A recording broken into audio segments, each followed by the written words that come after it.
Hello, welcome to Scott Bryant on YouTube, Instagram, Facebook, LinkedIn and Twitter. Please subscribe, please subscribe. This video is all about the apple cider vinegar.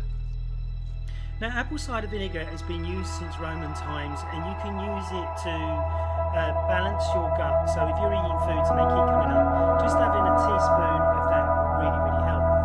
The thing that I like to do with apple cider vinegar is that I like to soak my feet in it, or I bath in it. If you bath in it, it balances the body and you feel really nice afterwards, but have a shower afterwards to wash the apple cider vinegar off your skin. They say it's good for hair. As you see, it's not working for me. That's a joke. They say it's really good for the hair. It's really good if you've got a sore throat. It's really good if you've got skin lesions or some sort of problem with your skin. It can help with that.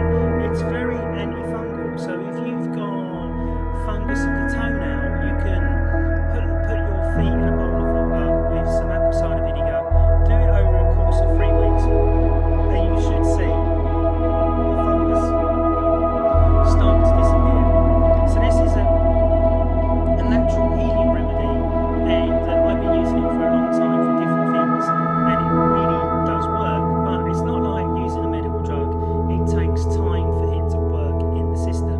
So I really highly suggest that you try the apple cider vinegar out and really get your health back. You can use it for many other things. You can wash your vegetables in it. What else can you use it for? Oh, it's really good for lowering cholesterol and keeping the heart healthy and stuff.